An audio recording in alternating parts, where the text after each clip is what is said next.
Hello people, welcome to my channel. Hey, it's Rupesh. మళ్ళీ ఇంకో కొత్త వీడియోతో మీ ముందుకు వచ్చేసాను.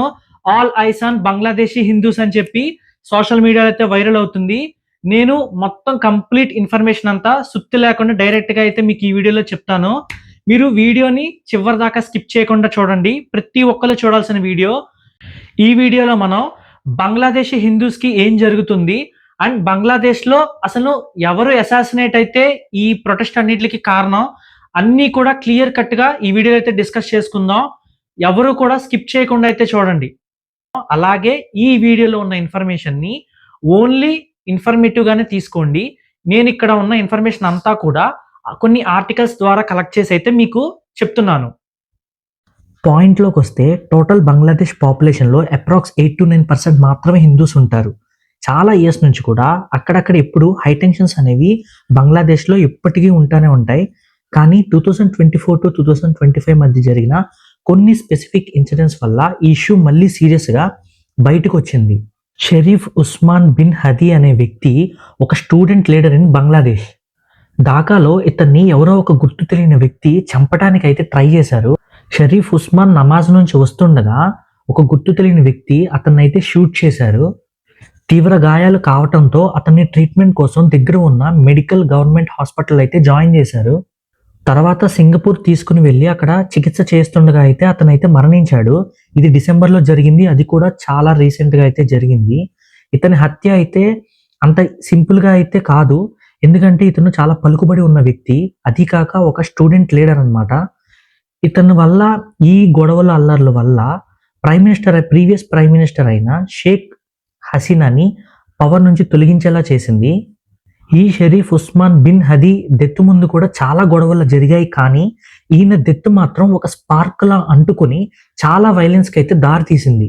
షరీఫ్ ఉస్మాన్ హత్య ఎంత వైలెన్స్కి దారి తీసిందంటే మీడియా ఆఫీసర్స్ మీద దాడి చేయటం, రిలీజియన్స్ పేరు తెచ్చి అందరికి గొడవలు పెట్టడం, యాంటీ ఇండియన్ స్లోగన్స్ వాడటం అండ్ డెమాన్స్ట్రేషన్స్ చేయటం, అక్కడ ఉన్న టెంపుల్స్ని, షాప్స్ని, మెయిన్గా హిందూస్ వాళ్ళని ఇబ్బంది పెట్టడం, తర్వాత అథారిటీస్కి ప్రొటెస్టర్స్కి క్లాషెస్ పెట్టడం, ఇవన్నీ చేశారు.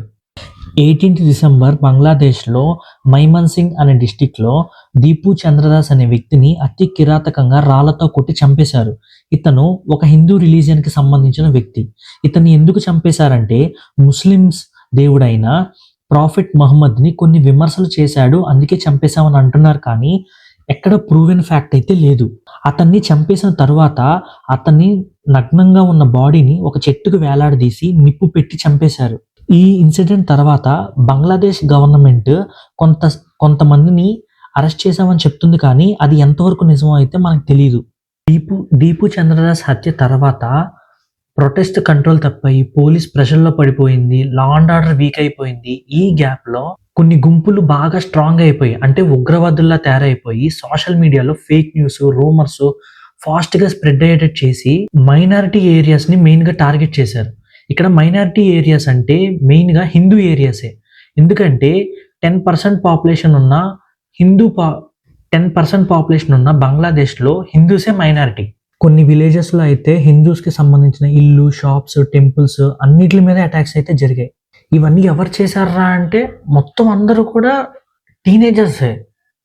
అందరూ ఎడ్యుకేటెడా లేకపోతే అన్ఎడ్యుకేటెడా అసలు ఏం తెలియదు. ఆ వైలెన్స్లో అందరూ కూడా ఇంకా దేవుణ్ణి ఇన్సల్ట్ చేశారు, మా దేవుణ్ణి ఇన్సల్ట్ చేశారు అని చెప్పి రూమర్స్ క్రియేట్ చేసుకుంటూ అదే వైలెన్స్ చేసుకుంటూ అలా వెళ్ళిపోయారు.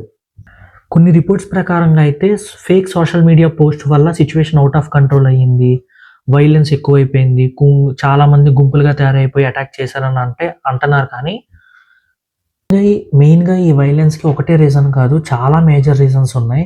ఫస్ట్ వన్ వచ్చేసరికి పొలిటికల్ ఇన్స్టెబిలిటీ, అంటే గవర్నమెంట్ చేంజ్ అవ్వటం, ప్రొటెస్ట్ వల్ల లా అండ్ ఆర్డర్ వీక్ అయిపోవటం, తర్వాత చాలామంది గుంపులుగా తయారైపోవటం, వైలెన్స్ని ఇంకా ప్రొవోక్ చేసుకుంటూ వెళ్ళిపోవటం.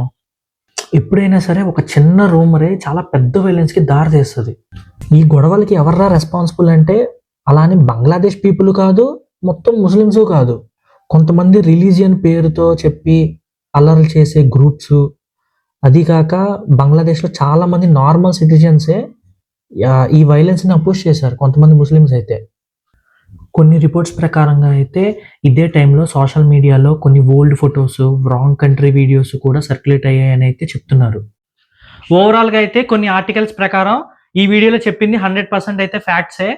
సో, ఈ వీడియో మీరు ఇక్కడి వరకు చూసుంటే గనక ఇన్ఫర్మేటివ్‌గా అయితే డెఫినిట్‌గా అనిపిచ్చుంటే నా ఛానెల్‌ని అయితే సబ్స్క్రైబ్ చేసుకొని మీ అభిప్రాయాన్ని అయితే కామెంట్స్ రూపంలో అయితే తెలియజేయండి. Thank you for watching. Hey it's Rupesh signing off.